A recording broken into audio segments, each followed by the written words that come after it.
Did you have a good sleep? Didn't have much of a sleep in, did you? I'm just about to do my meditation and my yoga, which is definitely like a non-negotiable for me. Yes, is it? So I'm gonna put you on the floor to play with some toys while I do that. So I'm not like an exclusive stay-at-home mom. I'm technically a work-at-home mom.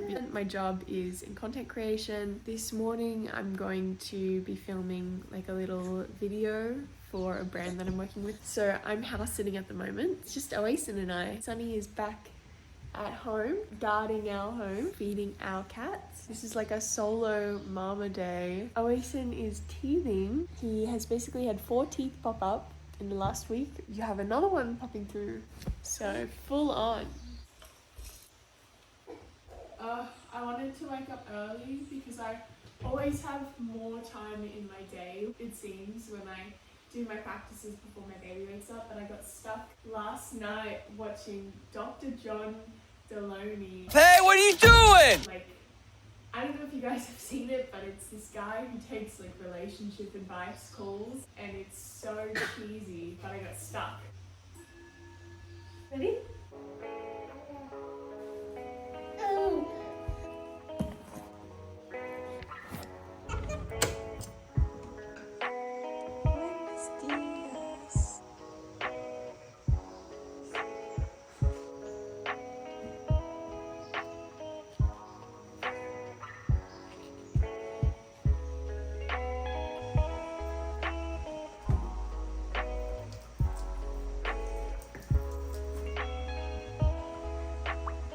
And I am currently making a cacao on the stove, setting my loving intentions into it to open up my heart so that I can interact with the world in a more loving space. I was always really into coffee, like big coffee fan, and I still am. I love the taste. In Australia we have really good coffee, but ever since I went to an ayahuasca ceremony, and the messages that I got were, you know, I really need to work on like heart-centered living. I'm a bit in my head and a bit like fight or flight mode. So cacao has really been hitting the spot as a medicine. I'm also going to pull out the sage. It's been a new part of my routine, but I have been saging myself each morning with these social media platforms. I'm getting between like 30 to 60 million views a month, which is like a lot. You know, people can send obviously their energy and their negativity my way, but you don't know what kind of like spells people are casting, what thoughts that they're planting and sending your way, and it's not all positive. So I've just been doing it for my own peace of mind, really.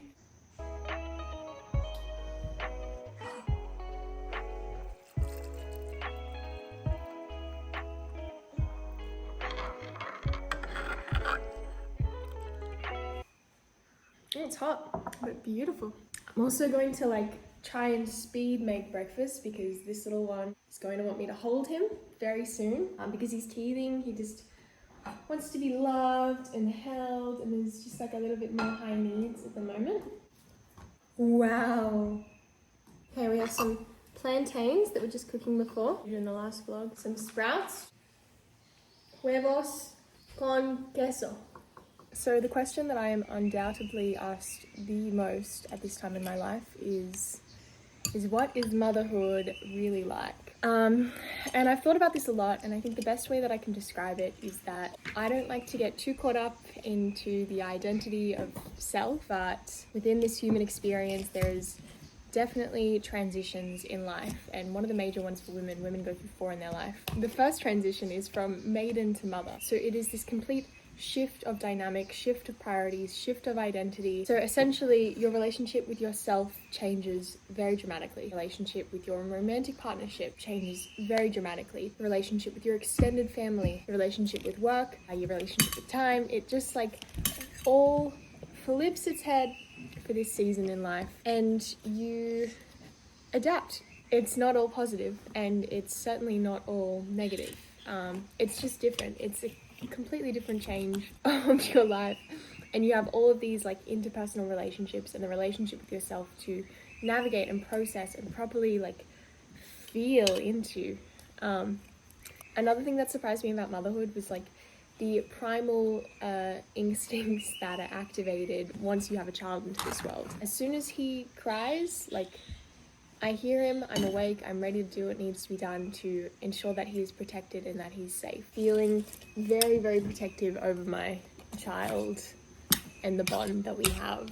Sleep deprivation is certainly a thing, but it becomes easier, and I've absolutely loved co-sleeping. We've been co-sleeping since day dot after I gave birth in my bed. Every time I wake up in the middle of the night and I just roll over and I just feed him, or he'll like crawl and find me, I think like, fuck, if I'm feeling this tired and I'm co-sleeping and this is as easy as it's going to get, can you imagine if he was like in another room in a cot and I'm having to like get up, go to the bathroom, tend to the baby, get him to sleep, put him down, maybe he doesn't sleep. Like, that whole process is just like, whenever somebody posts about co-sleeping online, you get all of these people in the West commenting about how dangerous it is, and then you'll get comments from people like in Asia or Central America or even some parts of Europe, and they just say, well, it's so odd to witness the comments because it is so normal in our culture and everyone co-sleeps and it's the best way for the mother to tend to the baby. And I can't believe you guys are doing this thing where you put a baby in a cot. Hunter-gatherer days, it's like, were you really putting to bed the baby like in another cave? You know, your baby was always close to you because you needed to feed them, you needed to make sure they were safe. You didn't have like monitors or devices, or you know, you needed to be there with them. But then the village became technology, which serves a purpose sometimes, but it's all too common. I had to put Oasis to bed, so I'm going to quickly film all the bits and pieces now.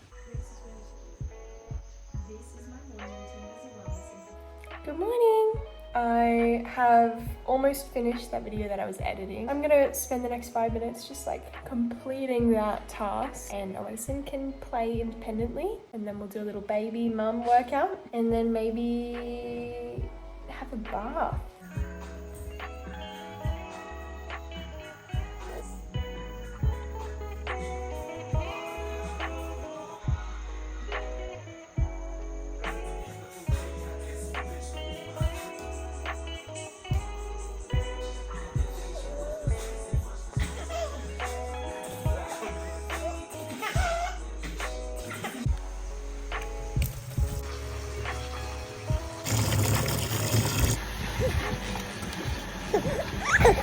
So it is lunchtime.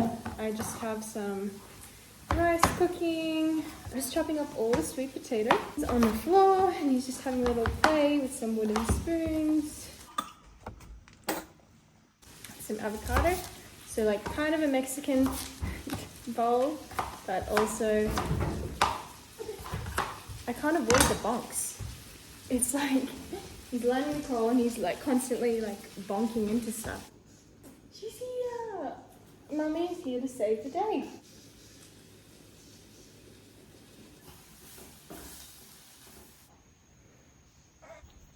Yummy.